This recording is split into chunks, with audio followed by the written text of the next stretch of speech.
Hello everyone, कक्षा 10वीं के एनसीईआरटी गणित चैप्टर 9 में आप सभी प्यारे बच्चों का स्वागत है। आज के इस वीडियो में हमने प्रश्नावली 9.1 के प्रश्न संख्या 6 को सॉल्व किया है। अगर हमारी वीडियो आप लोगों को पसंद आती है तो वीडियो को एक लाइक कर दीजिएगा और चैनल को सब्सक्राइब करके बेल आइकन प्रेस करके ऑल को जरूर सेलेक्ट कर लीजिएगा ताकि जब भी हम नए वीडियो अपलोड करें आपको समय समय पर नोटिफिकेशन मिलता रहे। तो आइए बढ़ते हैं प्रश्न की ओर। देखिए प्रश्न क्या कहता है। प्रश्न कहता है 1.5 मीटर लंबा एक लड़का 30 मीटर ऊंचे एक भवन से कुछ दूरी पर खड़ा है। जब वह ऊंचे भवन की ओर जाता है तब उसकी आंख से भवन के शिखर का उन्नयन कोण 30 डिग्री से 60 डिग्री हो जाता है। बताए कि वह भवन की ओर कितनी दूरी तक चल कर गया है। तो आइए इस प्रश्न को इस चित्र के माध्यम से हम समझने का प्रयास करते हैं। तो देखिए यहाँ पर प्रश्न क्या कहता है। प्रश्न कहता है कि 1.5 मीटर लंबा एक लड़का। तो यहाँ पर देखिए यहाँ पर एक लड़का है जिसकी यहाँ पर जो लंबाई है वह कितना है 1.5 मीटर। कितना है 1.5 मीटर। चलिए अब कहता है 30 मीटर ऊंचे एक भवन। तो यहाँ पर देखिए भवन है और इसकी जो ऊंचाई है यहाँ से देखिए यहाँ से इसकी 30 मीटर ऊंचाई है। कितना है ऊंचाई है। चलिए यहाँ पर भवन है 30 मीटर ऊंचा और यहाँ से कुछ दूरी पर यहाँ पर लड़का जो कि 1.5 मीटर लंबा है ये खड़ा है। ठीक है। जब वह ऊंचे भवन की ओर जाता है तब उसकी आंख से भवन के शिखर का उन्नयन कोण 30 डिग्री से 60 डिग्री हो जाता है।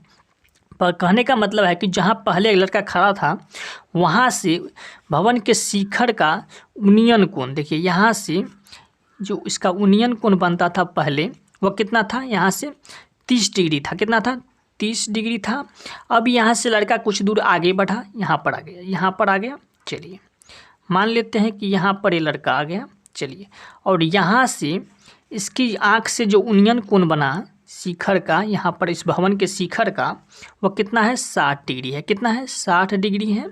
चलिए अब यहाँ पर 60 डिग्री है तो बताए कि वह भवन की ओर कितनी दूरी तक चलकर गया। तो यहाँ से यहाँ तक का जो दूरी है ना ये हमें निकालना है। ठीक है। तो आइए अब इसको हम रेखा चित्र पे बनाते हैं। तो यहाँ पर कुछ इस तरीके से बनाएंगे। ठीक है। चलिए अब बनाने के पश्चात इसका नामकरण कर लेते हैं। तो मान लेते हैं कि यहाँ पर ए और बी जो है वह क्या है भवन है। ठीक है। और इसकी जो ऊंचाई दिया गया है वो कितना है 30 मीटर। यहाँ से यहाँ तक की ऊंचाई इसकी कितना है 30 मीटर है। ठीक है। चलिए अब यहाँ पर मान लेते हैं ये लड़का है यहाँ पर CDEF और इसे G मान लेते हैं। ठीक है। चलिए अब यहाँ पर ये जो लड़का है यहाँ पर C और D वह कितना है 1.5 मीटर और ये लड़का चल करके यहाँ पर इस बिंदु पर आता है E और F पे आता है। तो इसका हाइट तो वही रहेगा ना 1.5।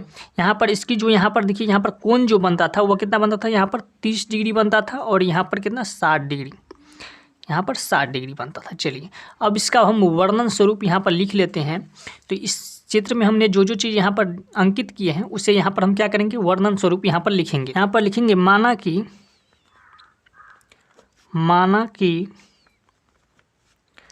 AB एक भवन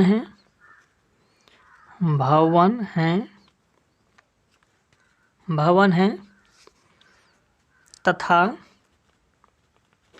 तथा CD और EF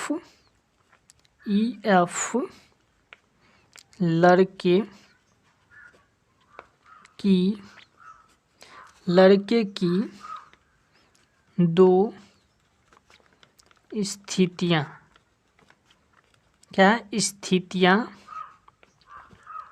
हैं, लड़के की स्थितियाँ हैं। तब यहाँ पर DFG समांतर CEB खींचा। DFG समांतर रेखा CEB खींचा हमने। चलिए तब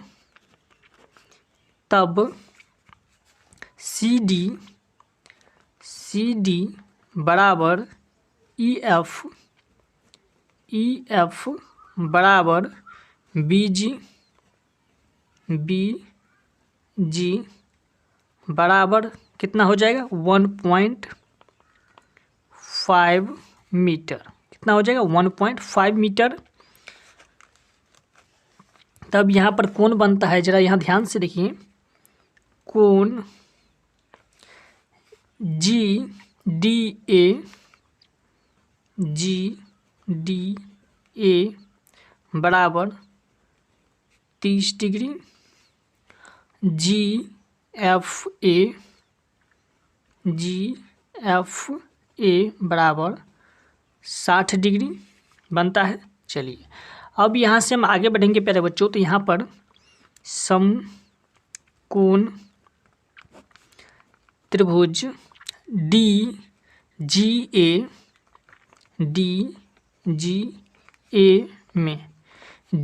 में हम देखते हैं प्यारे बच्चों। तो ज़रा यहाँ ध्यान से देखिए, यहाँ पर इस एंगल से देखते हैं डी से, तो इसके सामने वाला हो जाएगा लंब, और यहाँ पर लंब दे दिया गया है। ज़रा यहाँ ध्यान से देखिए, लंब यहाँ पर हो जाएगा, देखिए यहाँ पर ए है 1.5, तो यहाँ पर भी हो जाएगा 1.5, और ये भी है 1.5।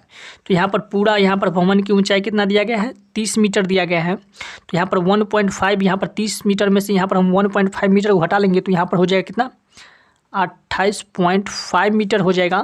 तो यहाँ पर हमें यहाँ पर ए जी यहाँ पर 28.5 मीटर पता है।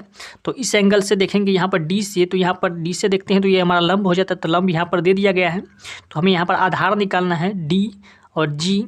तो यहाँ पर लिखेंगे, यहाँ पर देखिए लंब बट्टा आधार का जो संबंध है वह किससे है, लंब बट्टा आधार और आधार बट्टा लंब दोनों का जो संबंध है, तो देखिए यहाँ पर टेन थीटा और कॉट थीटा से है। तो यहाँ पर आप दोनों में से किसी को भी ले सकते हो, कोई भी फार्मूला को। तो यहाँ पर चलिए हम टेन थीटा को लेते हैं। तो यहाँ पर लिखेंगे टेन थीटा का संबंध, यहाँ पर देखिए लंब बट्टे में आधार से है, आधार से है। तो यहाँ पर हम लेंगे प्यारे बच्चों, यहाँ पर टेन 30 डिग्री बराबर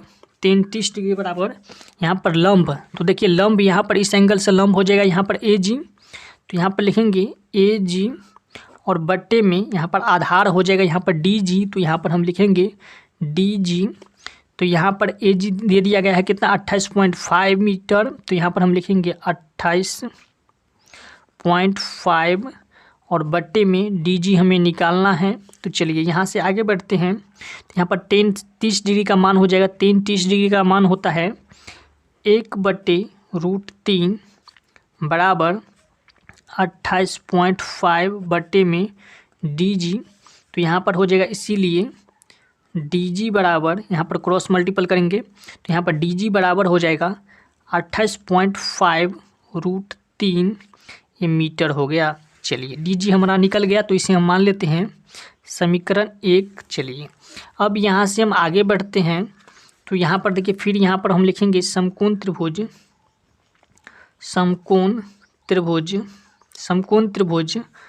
यहाँ पर एफ, देखिए यहाँ पर ज़रा ध्यान से, यहाँ पर एफ जी ए में, तो यहाँ पर हम लिखेंगे एफ जी ए में हम देखते हैं। तो फिर यहाँ पर देखिए, यहाँ पर टेन का संबंध, यहाँ पर देखिए हमें फिर यहाँ पर आधार ही निकालना है। यहाँ पर लंब दे दिया गया है, इसके सामने वाला लंब हो गया, ए जी लंब हो गया, तो हमें आधार निकालना है। तो वही टेन वाला संबंध हम लेते हैं। तो यहाँ पर हम लिखेंगे टेन 60 डिग्री बराबर लंब हो जाएगा वही ए जी। तो यहाँ पर लिखेंगे ए जी, और बट्टे में आधार हो जाएगा यहाँ पर एफ जी। तो यहाँ पर हम लिखेंगे एफ जी। चलिए अब यहाँ से हम आगे बढ़ते हैं। तो ए जी यहाँ पर कितना है 28 पॉइंट, देखिए यहाँ पर कितना 28.5। तो यहाँ पर लिखेंगे 28.5 अब बट्टे में एफ जी।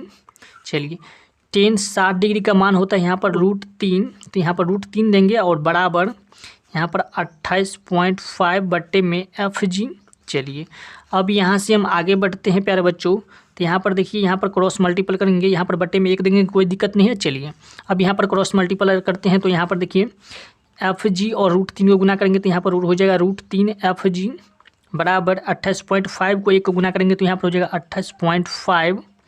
तो यहाँ पर हो जाएगा, इसीलिए यहाँ पर एफ जी निकालना है। तो एफ जी बराबर हो जाएगा यहाँ पर 28.5 बट्टे में √3 यहाँ पर मीटर हो गया। तो इसे समीकरण 2 मान लेते हैं। चलिए यहाँ पर देखिए यहाँ पर डी जी है, तो हमें यहाँ पर डी एफ निकालना है। तो डी एफ बराबर यहाँ पर हो जाएगा, देखिए यहाँ पर ज़रा ध्यान से, डी एफ बराबर हो जाएगा, यहाँ पर डी एफ बराबर हो जाएगा डी जी। यहाँ पर डी जी में से यहाँ पर एफ जी को हम घटा लेंगे, तो यहाँ पर एफ जी को यहाँ पर घटा लेंगे, एफ जी को घटा लेंगे तो यहाँ पर डी एफ निकल जाएगा। तो यहाँ पर हमने अभी निकाला है, ज़रा ध्यान से देखिए प्यारे बच्चों, यहाँ पर डी एफ बराबर यहाँ पर डी जी। तो देखिए यहाँ पर हमने अभी डी जी निकाला है कितना, 28.5√3। तो यहाँ पर लिखेंगे 28.5√3 माइनस एफ जी। तो यहाँ पर एफ जी हमने अभी निकाला है 28.5/√3। चलिए अब यहाँ पर देखिए इसका बट्टे में हम 1 कर देंगे तो ये आ गया किसके टर्म में, यहाँ पर बट्टा का घटाव के टर्म में आ गया है। तो चलिए यहाँ पर अब बट्टा का घटाव कर लेते हैं। तो यहाँ पर देखिए 1 को √3 को यहाँ पर एलसीएम लेंगे तो यहाँ पर हो जाएगा √3।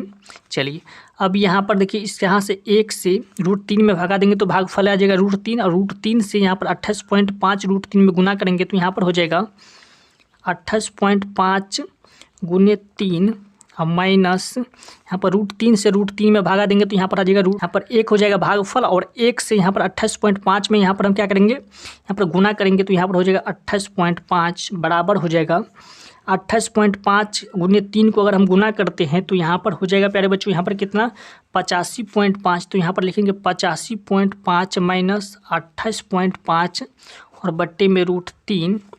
तो यहाँ पर हम 85.5 में से 28.5 को घटाते हैं तो यहाँ पर हो जाएगा 57। कितना हो जाएगा 57 और बट्टे में √3।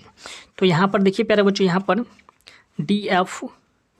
डी एफ बराबर निकल गया 57 बट्टे में √3। अब हम क्या करेंगे, √3 को यहाँ पर परिमेयकरण कर लेते हैं। तो यहाँ पर √3 बट्टे में √3 हो जाएगा, परिमेयकरण कर देते हैं तो यहाँ पर हो गया 57 √3 बट्टे में हो गया यहाँ पर √3 को गुना करेंगे तो यहाँ पर हो जाएगा 3, और फिर यहाँ पर 3 से काटेंगे तो यहाँ पर 3 1 3 9 27 हो गया, यहाँ पर हो गया 19 √3 मीटर हो गया। यहाँ पर डी एफ कितना निकल गया 19 √3 मीटर। तो यहाँ पर हम लिखेंगे फलतः, यहाँ पर लिखेंगे फलतः वह लड़का भवन की ओर 19 √3 मीटर चलकर जाता है। कितना जाता है 19 √3 मीटर चलकर जाता है। तो यही इसका उत्तर हो गया। तो उम्मीद करता हूँ प्यारे बच्चों आप लोगों को बहुत ही बेहतरीन तरीके से समझ में आ गया होगा प्रश्नावली 9.1 के प्रश्न संख्या 6। तो चलिए मिलते हैं इस तरह के नेक्स्ट वीडियो के साथ, तब तक के लिए जय हिंद।